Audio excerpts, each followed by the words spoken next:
네, 안녕하세요. 한류와 언어 7주 2차 시 영상 강의를 시작하도록 하겠습니다.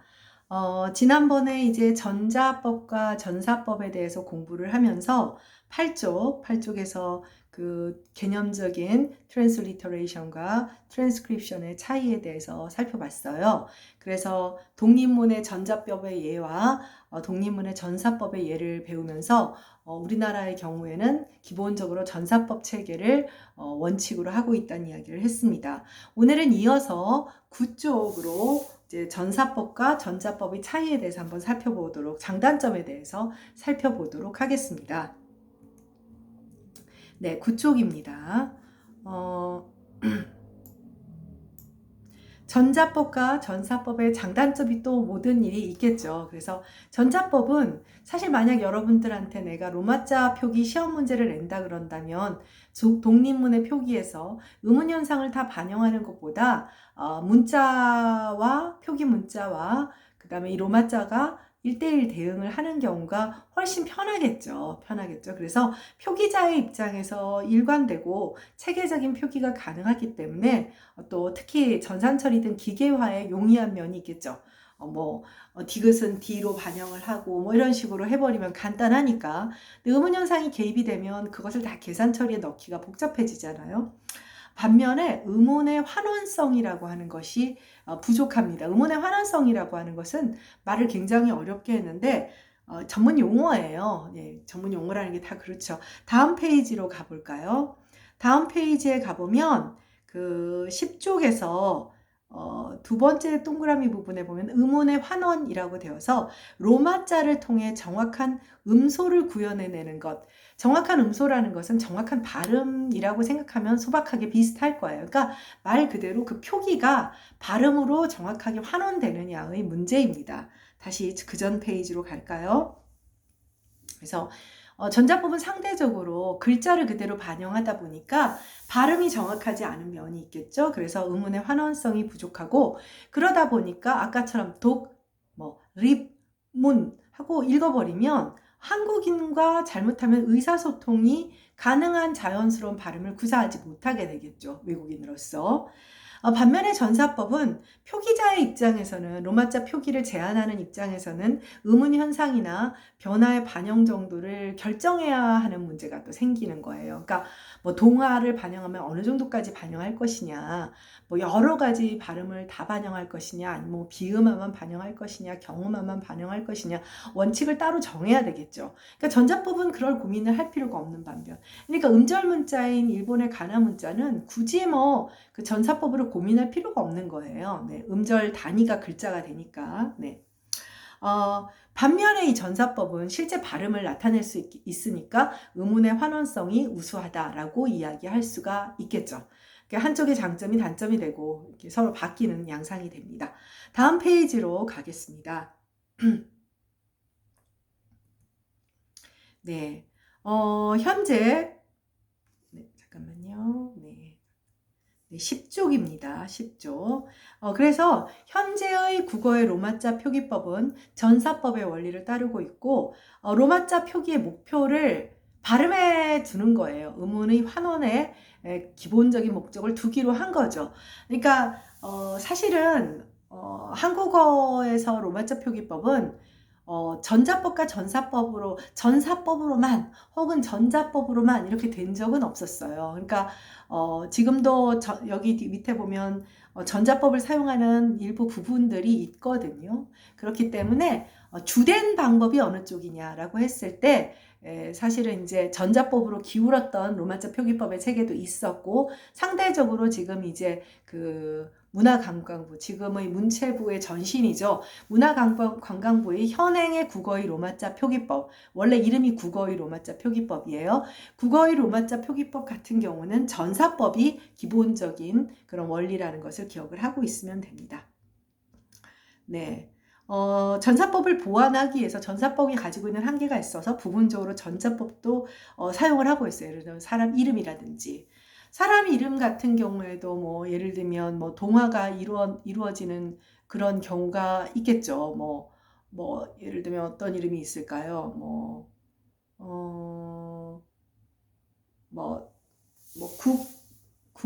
사람 이름이 국민이 있을 수 있나? 뭐 예를 들면 뭐 이름이 김국민이다. 그러면 이것을 어떻게 쓸 거냐의 문제가 생기겠죠. 발음 나는 대로 비음화를 실현시켜서 사실 인명은 그렇게 안 하죠. 인명은 그렇게 하지 않고 한 글자 한 글자. 그러고 보니 그렇죠. 사람의 이름 그리고 고유명사 같은 경우는 또박또박 글자 대 글자 전자법을 선택하는 경우가 있고요. 뭐 학술적인 목적으로 음소를 표기한다든지 뭐 의문론 논문에서 어간과 어미를 따로 분리해서 표기한다든지 할 때는 전자법을 선택합니다.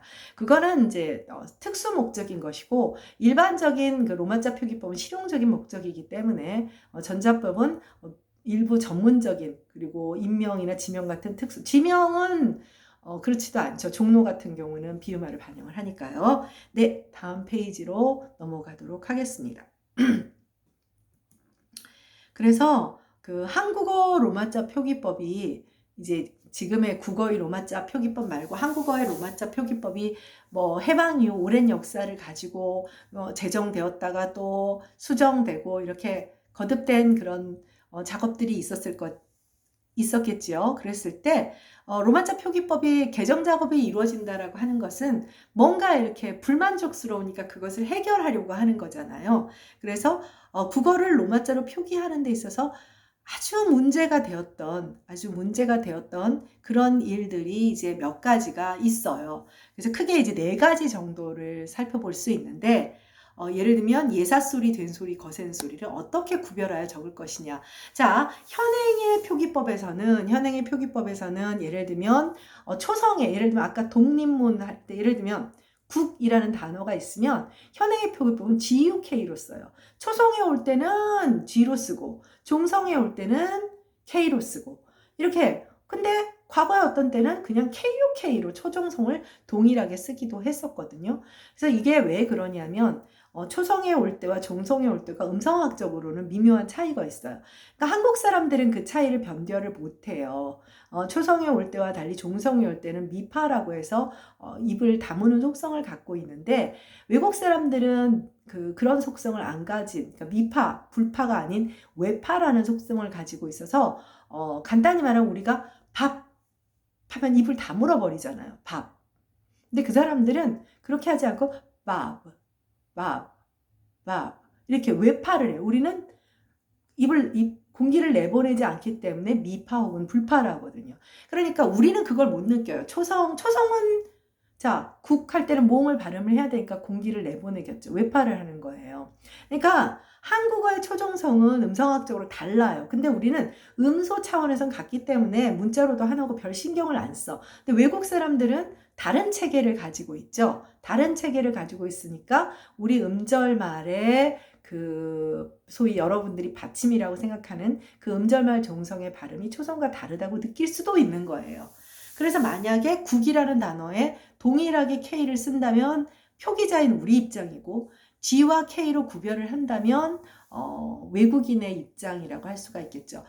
왜냐하면 한국어가 이제 미파라고 해서 공기를 내보내지 않는 종성에서 이건 아주 한국어의 아주 좀 유별난 특성 가운데 하나거든요. 대개의 경우는 종성 위치, 음절말 위치에서도 공기를 내보내는 외파 방식을 선택해요.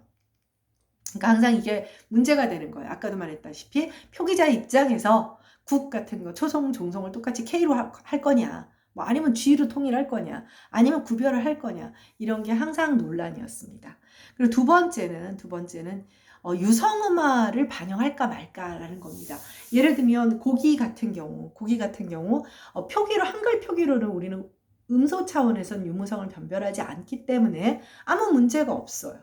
그냥 똑같이 기억으로 쓰면 되는데 실제로는 모음과 모음 사이 유성음화 된다고 중고등학교 때 배웠잖아요. 그러니까 이거를 표기로 반영할 거냐, 로마자로 반영할 거냐, 외국인의 입장에서 생각을 해보게 되는 것이죠. 1, 2번은 어떻게 보면 한국어 폐쇄음이 갖고 있는 평음, 경음, 유기음이 가지고 있는 그런 속성과 음성학적인 속성과 밀접한 관련을 가지고 있어요. 그러니까 이거는 뭐 학문적으로 뭐 음성적인 의문론적 실체의 문제가 아니라 외국인이 어떤 표기를 했을 때 초성과 종성을 구별했을 때 더 나으냐, 또 유성적 환경, 뭐 모음과 모음 사이에서 유성음으로 표기를 구별해 주는 게 더 나은가, 그걸 고민하는 거죠. 외국인들이 한국어를 발음했을 때 어느 쪽이 더 자연스러운가를 고민해 보게 되는데, 그러다 보니 이렇게도 한번 해봤다, 저렇게도 한번 해봤다, 현재로서는 이제 그나마 제일 낫다고 하는 안을 제안해 놨지만, 또 여러 가지 수정할 면이 나오면 수정해야 되겠죠. 네, 그리고 이제 지난번에도 말했지만 모음의 개수가, 우리는 표준 발음, 표준 모음이 10개예요. 10개란 말이에요. 근데 5개밖에 없어요. 자, 이걸 어떻게 표기를 하느냐? 그럼 방법은 하나밖에 없죠. 5개의 로마자를 가지고 조합해서 쓰는 방법밖에 없죠. 네. 그래서 어는 이오로 쓴다든지, 네, 그래서 뭐 이런 것들을 어떻게 표기할 것인가, 대응되는 로마자가 없는 경우 모음들을 어떻게 표기할 것인가, 또 형태 음소적 변화를 어느 정도, 형태 음소적 변화라 그러니까 굉장히 어렵게 느껴지지만, 예를 들면 뭐 독립문 같은 경우는 한자어로 한 단어지만, 제가 선생님이 밥만 먹었다 해서 밥만이에요. 자, 밥 형태소죠, 만도 형태소죠. 두 개가 결합되면 어떻게 돼요? 비음화가 일어나잖아요. 이런 현상, 이런 것을 형태 음소적 변화라고 해요. 형태소와 형태소가 결합했을 때 소리의 변화가 일어나는 것. 그럼 어느 정도까지 반영하나? 아까 얘기해줬잖아요. 그러니까 전자법은 그런 거 아예 반영하지 않겠다는 것이고, 전사법은 반영한다고 하더라도 어느 정도까지 반영할 거냐, 비음화만 반영할 거냐, 비음화, 경음화, 유기음화 다 반영할 거냐, 그것을 전사법이라고 선택했을 때는 결정해야 하는 문제가 생기게 됩니다. 네, 다음 페이지로 가도록 하겠습니다. 네, 일단 여기서는 지난번에도 한번 한국어의 로마자 표기법에서 이제 대표적인 몇 가지를 소개를 했었어요. 그래서 12쪽에 보면 맥큐 라이샤워 체계, 그다음 13쪽에는 예일 체계, 그리고 마지막에 현행의 로마자 표기법의 체계를 소개를 하고 있습니다. 왜 그러냐면 이제 우리가 외국인들한테 우리가 이제 원칙을 만들어서, 국어의 로마자 표기법은 한국 사람들이 한국에 오는 외국인이나 뭐 한국어나 한국 혹은 한국 문화 뭐 여러 가지 이런 것들 뭐 하다못해 K-팝이나 K-드라마를 보려고 하는 사람들을 위해 우리가 자막을 만들거나 우리가 노래에 어떤 그런 로마니제이션을 붙이거나 할 때는 국어의 로마자 표기법을 쓰겠죠. 그런데 맥큐 라이샤워 체계나 예일 체계는 학술적인 목적으로, 그러니까 초창기에 한국어를 연구하고 또 이런 경우에 우리가 앞에서도 보면 우리와는 다르지만 완전히 자국의 문자 체계로 수용한 그런 경우에도 서구 식민지 지배를 많이 받았잖아요. 그래서 우리도 초기에 서구에 특히 영미권의 학자들의 그런 로마자 표기의 영향을 받을 수밖에 없었죠. 아무래도 우리보다 선진 문물이니까. 그래서 이 두 체계는 현행의 우리의 맞춤법이란다. 로마자 표기 체계를 만드는데 아주 큰 역할을 했던 두 체계예요. 그래서 학술적으로도 늘 이야기가 나오고, 그리고 또 한 가지 중요한 거는 맥큐 라이샤워 체계나 그 다음에 예일 체계는 지금도 영미권 사람들은 선호해서 써요. 선호해서 씁니다. BTS나 몇몇 K-팝 가요들을 이렇게 살펴봤을 때는 맥켄 라이샤워 체계를 쓰는 사람들도 있었던 것 같아요. 있고, 전반적으로는 그래도 국어의 로마자 표기법을 어느 정도는 고려해서 그거를 이제 업로딩을 시켰더라고요. 참 요즘은 유튜버들도 전문 지식이 있지 않으면 뭘 제대로 할 수가 없는 것 같아요. 그래서 사실 재미있는 것이 딱 보면 이게 로마자 표기법 번역은 당연히 티가 나지만 로마자 표기법을 봤을 때 한국 사람이 아닌 게 딱 드러나는 경우들이 있습니다. 네, 일단은 그래서 맥큐 라이샤워 체계, 그래서 맥큐 라이샤워 System for the Romanization of Korean이라고 해서 미국 대학 교수인 맥큐가 라이샤워가 1939년에 공동으로 작성한 거예요. 그러니까 이때는 이 사람들이 한국이 지금처럼 대단할 거다 이런 생각을 한 것은 아니고 사실은 주로 이때 관심을 가졌던 것은 한글이라는 문자에서 호기심을 갖고 시작한 경우들이 굉장히 많아요. 그러니까 왜냐하면 그 문자를 보면 문자가 정말 이게 뭐 내가 늘 말하지만 여기 이제 탁과 학생들이 있으니까 국문과 교수라서 얘기하는 게 아니라 정말 대단한 문자거든요. 뭐그 서구 중심의 가치관에서 서구의 학자들이 뭐 이런 애가 다 있어 라고 하는 그런 문자예요. 말 그대로 가장 훌륭한 한류 상품입니다. 그래서 이러다 보니까 일종의 그 학문적 대상으로서 한국어와 또 한국의 문자인 한글이 많이 연구 대상이 되었어요. 연구 대상이 돼서 사실은 그들의 관심이 주로 일본과 중국으로 이제 서구권의 관심이 일본과 중국으로 쏠려 있을 때 어떤 주변적인 플러스 알파적으로 한국과 한국어에 대한 또 한글이라는 문자에 대한 관심들이 있기는 했었죠. 네, 물론 그러면서 이제 지한파들도 나오게 되었는데 어쨌든 두 사람이 1939년에 만들었어요. 그래서 이 책의 속성을 한번 보면 한글 철자, 그러니까 문자를 한자 한자 로마자로 표기하는 것이 아니라 한글 철자가 발음될 때의 형태음소론적 변화. 앞에서 뭐라 그랬죠? 형태음소적 변화. 형태소와 형태소가 결합할 때 비음화가 일어나든 경음화가 일어나든 변화가 일어나잖아요. 그 변동을 고려하고 음성적 정확성을 고려하여 표기하는 방법이에요. 그러니까 이것은 전자법일까요? 전사법일까요? 전사법이죠. 아주 전형적인 전사법이고 사실은 여기서는 전자법, 전사법을 얘기하는 게 의미가 없어요. 왜냐하면 우리가 앞에서 봤죠.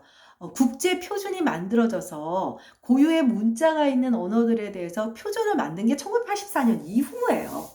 1984년 이후기 때문에 이들의 방식을 전자법, 전사법으로 얘기할 건 없고 자, 이 사람들은 자, 1939년에 지금 일제강점기인데 주시경이나 이런 그 한글학자들이 숨어서 사전 만들고 말모이라는 영화 봤죠?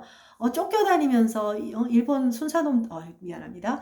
순사놈들한테 뭐 이렇게 난 말하고 싶어. 쪽반이라들한테 쫓겨다니면서 목숨의 위태로움인데 지금 로마자 표기 생각하게 생겼어요.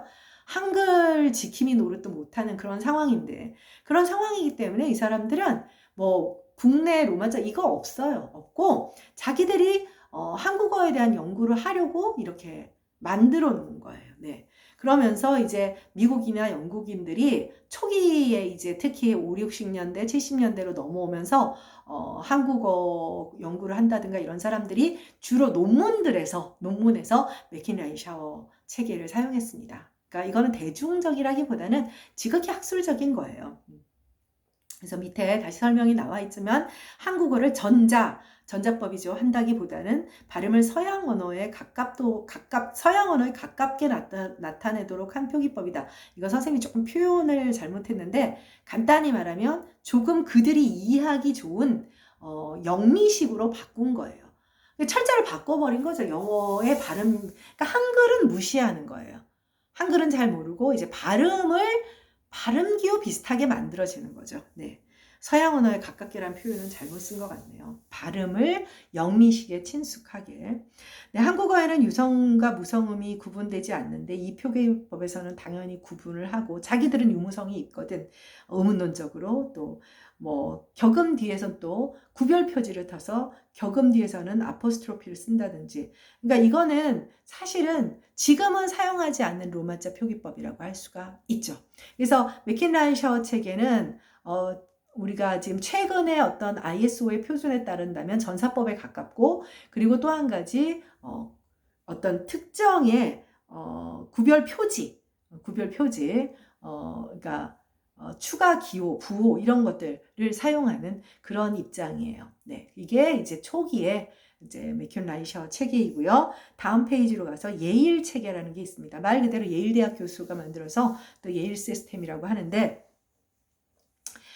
이 세뮤얼 마틴이라고 하는 이제 한국어 학자예요. 그래서 이 사람이 1954년에 Korean Morphonemics라는 한국어 형태음소론이라고 하는 책을 냈어요. 형태음소론이라는 책이 어렵게 생각할 필요는 없어요. 이게 왜 탁과생들이 많으니까 아까도 말했지만 어간이라는 형토사와 뭐 조사나 어미와 형태소가 결합할 때 뭐 비음화, 경음화, 유기음화 이런 것들이 일어나잖아요. 뭐 노타에다가 노타, 유기음화가 돼 이런 것을 형태음소론이라고 합니다. 그런 것을 연구하는 것을 이 책에서 자 여러분들 와 한국에 대한 연구가 이때부터야. 그럼요. 그러니까 근데 대부분은 한글 때문에 시작하는 거라는 걸 여러분들이 기억할 필요가 있습니다. 그러니까 우리가 한류를 공부하는데 정말 20세기 이후에 최고의 한류 상품은 한글이에요. 그거는 왜냐하면 이게 대중적으로 먼저 접근한 것이 아니라 한국에 대한 접근은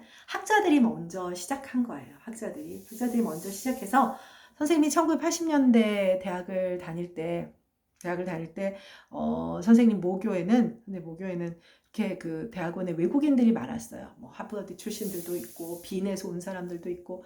그래서 제일 기억이 나는 건 같은 지도 교수의 요아킴 니웅크라는 오스트리아 사람이 있었는데 대머리인데 금발머리를 어깨까지 늘어뜨리고 다녀서 정말 근데 한국말 너무 못하는데 이 사람이 고려시대의 계린유사라고 하는 우리나라 그 이제 전기 중세국어 문헌을 가지고 논문을 썼어요. 그러니까 문헌 능력과 구어 능력은 달라서 그러니까 그런 것만 봐도 지금이야 뭐 한국어 교육 때문에도 뭐 TV만 켜도 외국인들이 뭐 정말 많이 나오지만 80년대까지만 해도 다 주로 학문적인 이유로 공부를 하러 왔었죠. 네, 어쨌든 이런 초기 학자들이 우리에 대해 관심을 가지고 그랬기 때문에 지금의 한류도 있는 거라는 건 분명한 거예요. 네. 그래서 이제 뭐 마틴 교수는 이제 죽었지만 이렇게 한국 문화에 대해서 한국학을 전공하는 거죠. 그래서 자기들이 연구를 하면서 한국의 역사나 뭐 문화, 문자에 대한 관심을 가지면서 애착이 생기고 나니까 최근에는 뭐 유튜브에도 나오더라고요. 그 유명한 교수들이 나와서 네 이럴 줄 알았다. 결론은 그겁니다. 네 이럴 줄 알았다. 이게 뭐 정말 내가 봤을 때는 정말 그 저력을 가진 뭐 국가였다 뭐 이런 얘기를 하는 그런 교수들도 보게 되는데 지금 다 나이가 많아진 사람들이죠. 그런 사람들이 뭘 연구했냐? 대중문화 연구하는 거 아니고요. 춘향전 연구하고 뭐 그다음에 아니면 현대문학의 뭐 이문열 연구하고 뭐 그런 사람들이죠. 네. 자, 그래서 이 책에는 앞에 맥큘라이 샤워 책이랑 어떻게 달랐냐면 국어의 이제 의문을 좀 더 발전했겠죠. 좀 더 발전했겠죠. 한국어의 의문을 분석한 결과로 이루어진 것으로 국어의 음소를 표기하는 것을 원칙으로 했기 때문에 음성적인 면은 고려하지 않고 아까 우리 혹시 기억나요? 학술적인 목적으로 논문을 쓰거나 그럴 때 전자법 사용했잖아요. 예일 시스템이에요. 전자법을 쓰는 거예요. 물론 이때도 전자법의 전문 용어는 이제 그 ISO 표준이 만들어지기 전이지만 그래서 음성적인 면은 고려하지 않고 예일 체계에서 그냥 아예 자 여기 보세요. 유성어만 이런 거 표현 안 해요. 똑같이 예를 들면 초성과 종성이 예를 들면 국 이렇게 되잖아요. 그럼 초성 종성은 음소로는 하나니까 그때는 동일한 문자를 딱 정해 놓아 버리는 거예요. 그러니까 전자법에 가까운 것이죠. 또 여기는 뭐 어떤 것이 있냐면 구별 표지, 변별부를 쓰지 않아요. 뭐 아포스트로프 같은 거 맥킨라이 샤워에서 사용했잖아요. 여기서는 변별 부호, 구별 표지라고도 합니다. 사용하지 않았어요. 뭐 더 전문적으로 뭐 나갈 필요는 없고 두 시스템이 흥미롭게도 다르죠. 네, 그래서 이거는 왜 그러냐면 맥킨라이 샤워 시스템은 그만큼 한국어나 한글에 대해서 잘 모르니까 자기들이 발음 나는 방식으로 듣기만 해서 쓰거나 이러기도 한 거예요. 반면에 예일 시스템은 이미 코리안 모포포네믹스라고 하는 책이 나왔어요. 형태 음소론, 즉 문법적인 활용과 고용에 대한 것까지 이미 분석을 한 거야. 그럼 한글 모르겠어? 한글 당연히 잘 알지. 그러니까 또 학문적 목적이니까 전자법을 사용하게 된 것입니다. 네, 다음 페이지로 가도록 하겠습니다. 네, 문화관광부에서 2000년 이제 공표한 국어의 로마자 표기법이고 지금까지 이제 가장 그 기본적이고 우리가 지금 뭐 공적인 차원에서는 공적인 차원에서의 로마자 표기법에서는 반드시 이걸 사용을 해야 돼요. 여기의 원칙대로라면 선생님은 그 김경아의 지와 이온즈 그러니까 경자는 G로 쓰는 거거든요. 그냥 예뻐서 그렇게 쓰기로 했어요. 고유명사니까. 근데 원래 그 국어의 로마자 표기법으로 하면 K로 바꿔야 되죠. 네. 그래서 어쨌든 뭐 인명의 경우에는 좀 더 예외 조항이 많아요. 예외 조항이 많지만 뭐 도로 표지판이라든지 관광 안내에 그 공적으로 동일한 그 지명이라든지 관공서 명칭이라든지 이런 것들은 기본적으로 로마자 국어의 로마자 표기법을 준수하는 방향으로 이제 되고 있고 정말 케이팝 그 노래의 로마자 표기법도 철저하게 그 국어의 로마자 표기법을 따른 그런 경우도 있어요. 따른 경우도 있습니다. 네. 자, 이 표기법은 2000년 7월에 고시된 우리나라의 공식적 표기체계, 로마자 표기체계로서 정부에서 고시한 4번째 표기법이에요. 그 와중에도 여러 번 바꿨습니다. 그러니까 최근에 우리가 선거를 한 것이 대내외적으로 되게 핫한 이슈가 됐죠. 이제는 한류가 K 방역에 K 선거에 아주 정말 난리 부르스예요. 근데 그러면서 1952년 전쟁통에도 선거를 했다라고 했는데 전쟁통에 선거만 한 것이 아니라 전쟁통에 학교도 만들었고요. 전쟁통에 여러분들 맞춤법, 로마자 표기법 이런 것도 다 했어요. 그러니까 참 우리나라 사람들이 이게 뭐라고 해야 될까?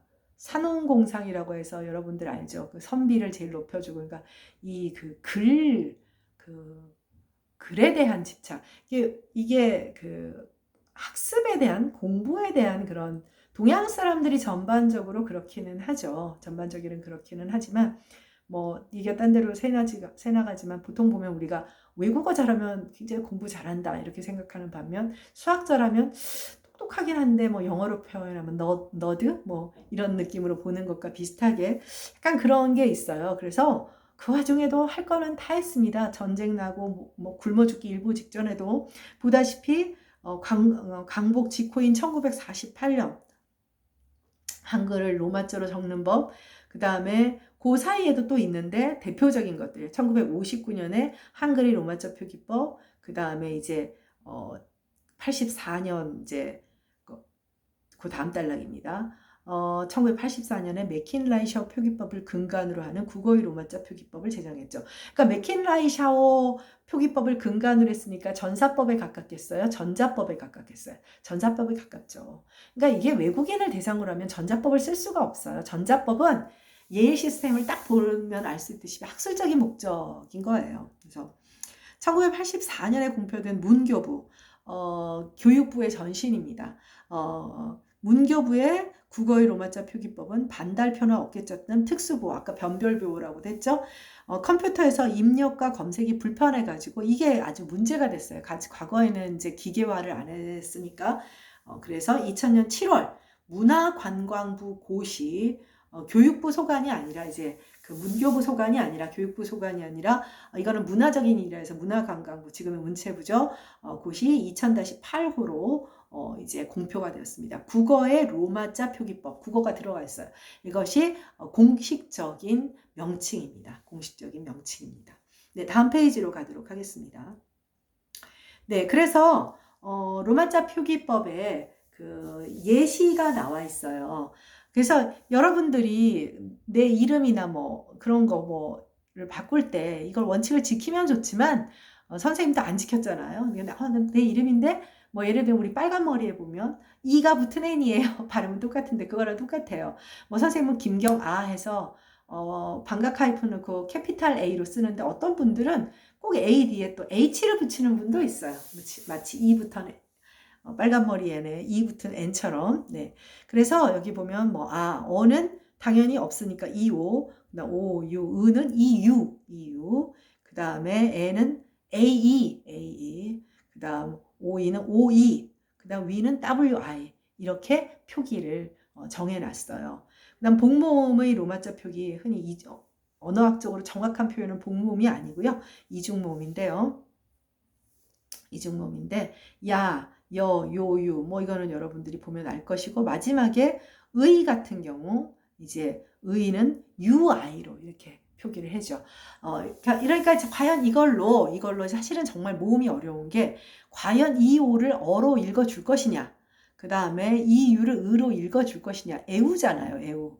그러니까 또 그 다음에 지금 의를 유이로 읽었는데 유이죠, 우이죠, 우이가 되는 거죠. 그래서 모음의 발음만 해도 이게 정말 한계가 있는 거예요. 나름대로 고민해서 이렇게 썼지만 한계가 있는 것이죠. 그러니까 모음의 발음이라고 하는 것을 정확하게 외국인이 로마자 표기법만을 보고 알 수 있을까? 좀 그런 문제가 있습니다. 그 다음에 자음의 로마자 표기, 기억의 경우에 GK로 되어 있잖아요. 초성일 때는 G로 쓰고, 종성, 받침일 때는 K로 쓰고, 쌍기역은 똑같고요. 유기음일 때 K로 써요. 그러니까 자, 이게 두 개가 겹치죠. 자, 국할 때 초성은 G로 쓰고 종성은 K로 썼잖아요. 그러면 크다 할 때도 역시 큰 할 때도 K로 쓰는 거예요. 두 개가 겹치죠. 이것도 역시 부정확한 면입니다. 왜냐하면 자, 예를 들면 영국의 폐쇄음이라고 해요. 우리의 기억, 키역, 쌍기역에 해당하는 것이 영어에는 K하고 G밖에 없는 거예요. 그러니까 안 맞죠, 짝이. 안 맞죠.